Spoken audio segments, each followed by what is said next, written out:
Mount Abu में अपने सामने अरमान और गीतांजलि की सगाई होते देख अभीरा के होश उड़ गए। जी हाँ दोस्तों, ये रिश्ता क्या कहलाता है कि आने वाले एपिसोड में बहुत बड़ा ड्रामा देखने को मिलने वाला है।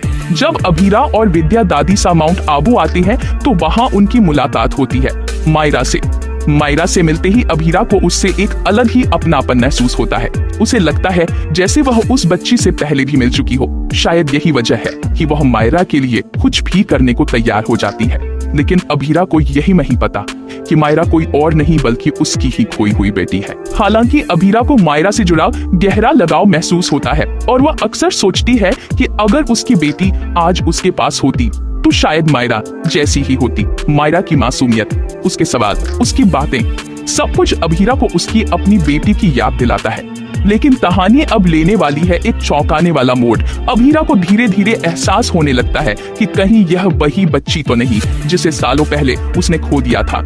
शक तब और गहराता है जब उसे पता चलता है कि अरमान भी माउंट आबू में ही रहता है, उसी घर में जहां वह साड़ी डिलीवर करने गई थी, और वहीं मायरा भी रहती है। इन सब बातों को जोड़ते हुए अभीरा को यकीन होने लगता है कि मायरा ही उसकी खोई हुई बेटी है। इस सच्चाई का सामना करते हुए अभीरा बहुत हिम्मत जुटाकर दोबारा उस घर जाती है ताकि अपने दिल की बात कह सके और अपनी बेटी को फिर से गले से लगा सके।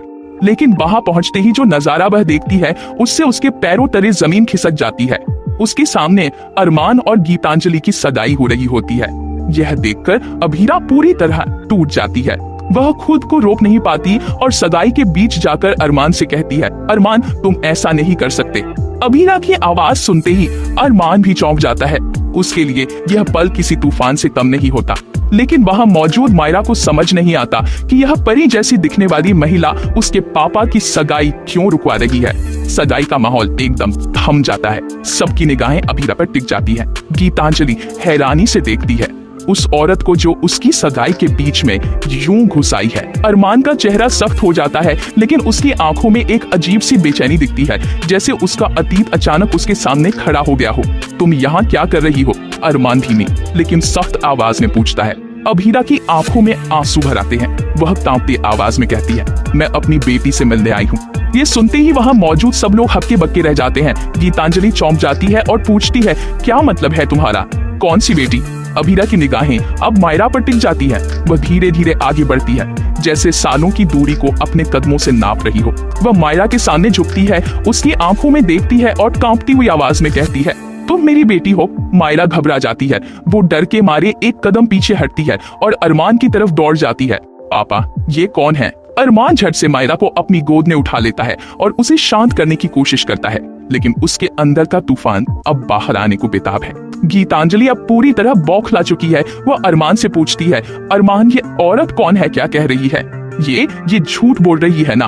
अरमान कुछ पल के लिए चुप रहता है, फिर धीरे से कहता है, नहीं गीतांजलि, ये झूठ नहीं बोल रही। गीतांजलि सन्न रह जाती है। पूरे घर में सन्नाटा छा जाता है। हाँ, ये वही है, मेरी पहली पत्नी अभीरा, और मायरा हमारी बेटी है। ये सुनते ही दादी सा भी कांपने लगती है। उनका पूरा शरीर थरथरा उठता है। वो एक दीवार का सहारा लेकर बैठ जाती है। गीतांजलि की आंखों से आंसू छलक पड़ते हैं, लेकिन वो गुस्से में भी है। तो तुमने मुझसे सब छिपाया।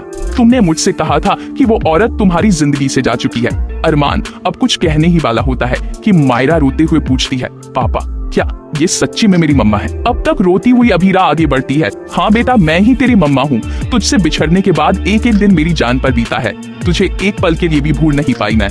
मायरा का मासूम चेहरा अब उलझन में है। उसकी छोटी आंखें कभी अरमान को देखती हैं, कभी अभीरा को।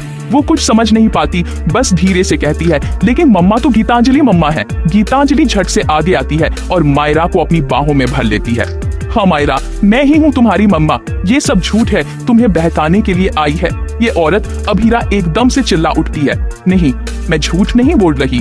मेरे पास सबूत है, डीएनए रिपोर्ट है, अस्पताल के कागज हैं, सब कुछ है। इस आदमी ने मुझसे मेरी बेटी को छीन लिया और उसे तुम सबने अपनी बना लिया। अरमान के चेहरे पर अब कोई बहाना नहीं बचता। वो मायरा को गीतांजलि से लेकर धीरे से अभीरा के पास लाता है और कहता है, मुझे माफ कर दो अभीरा, मैंने जो किया वो गलत था। लेकिन मैं डर गया था कि अगर तुम दोबारा मेरी जिंदगी में लौट आई तो मायरा को मुझसे छीन लोगी। अभीरा के आंसू थमते नहीं। वो मायरा को अपनी बाहों में भर लेती है। उस स्पर्श में एक माँ की ममता थी, खोई हुई वर्षों की टीस और फिर से पाने की खुशी।